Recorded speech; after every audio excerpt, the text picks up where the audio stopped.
Assalamualaikum warahmatullahi wabarakatuh. Saya Anissa Veronica Ridanti.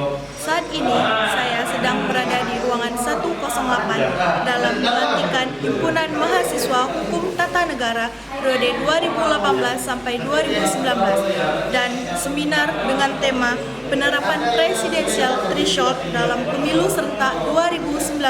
Berikut liputannya.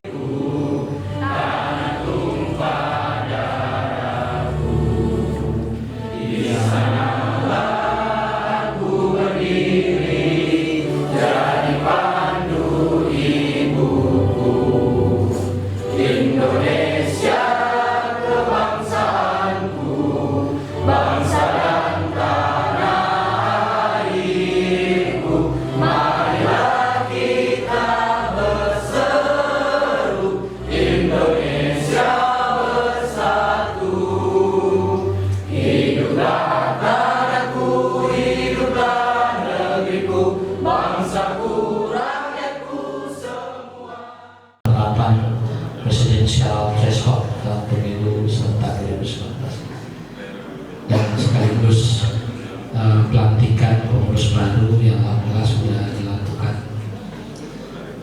pemilihan kemarin, tentunya sudah melalui proses demokrasi ya, pemilihan langsung. Pagi, jangan dibaca dengan berisik. Ikutilah aturan berdemokrasi agar Indonesia lebih baik. Assalamualaikum warahmatullahi wabarakatuh.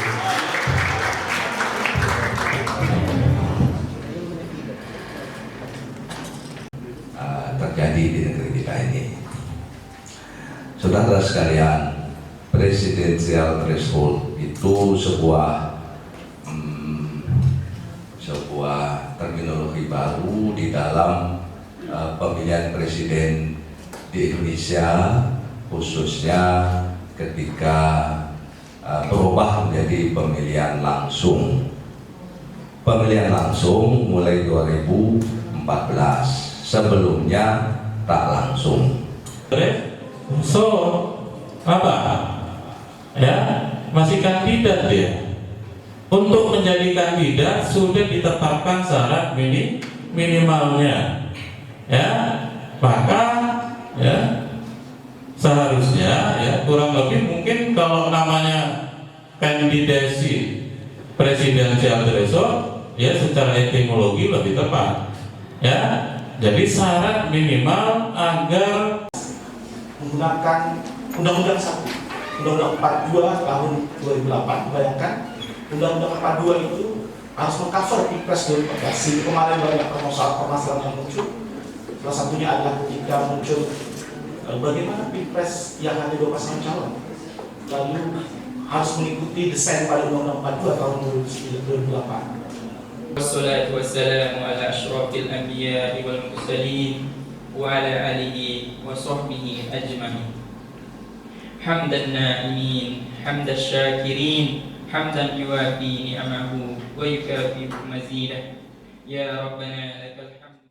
Himpunan Mahasiswa Hukum Tata Negara ke depan akan lebih solid dan lebih aktif lagi, khususnya untuk menghadapi fenomena atau masalah yang terkait dengan ketatanegaraan.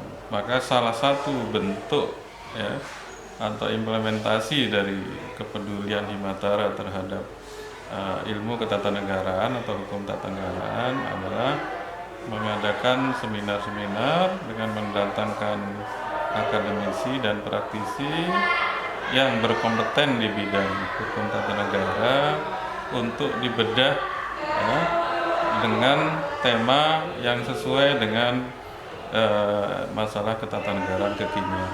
Salah satunya tema yang diangkat hari ini yaitu terkait dengan penerapan presidensial threshold ya, terhadap pelaksanaan pemilu serentak pada tahun 2019.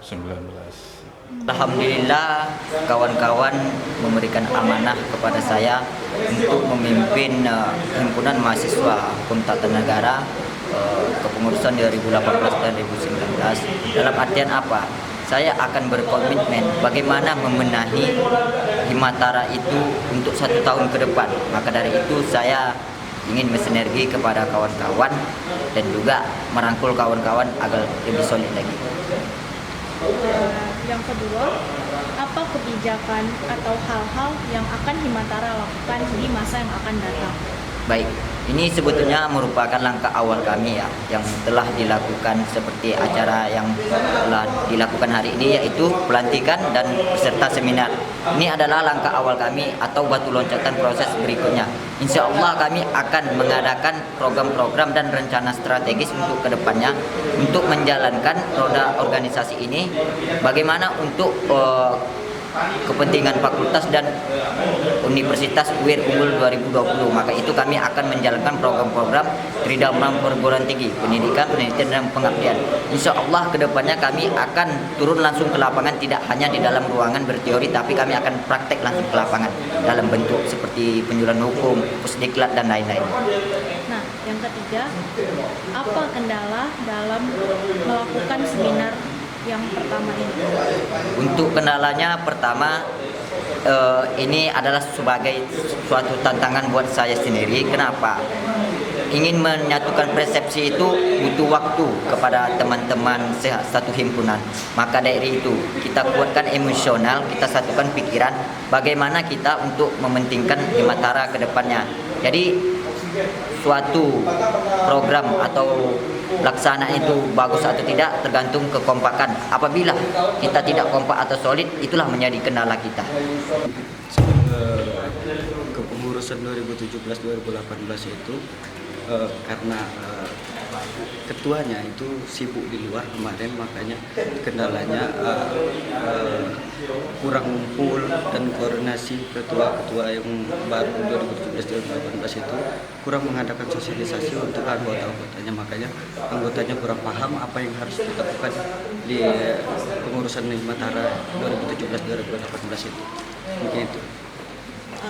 Yang kedua, apa kesan dan pesan untuk kepengurusan yang baru? Kesan dan pesannya, lakukanlah apa yang terbaik untuk Himatara 2018-2019 dan jangan ikuti contoh yang kami berikan sebelumnya, karena saya pikir contoh yang kami lakukan sebelumnya itu sangat buruk untuk 2018-2019. Jadi buatlah kegiatan-kegiatan yang bisa membangun dan untuk memajukan khususnya Fakultas Hukum dan Universitas Islam Riau depannya lebih baik.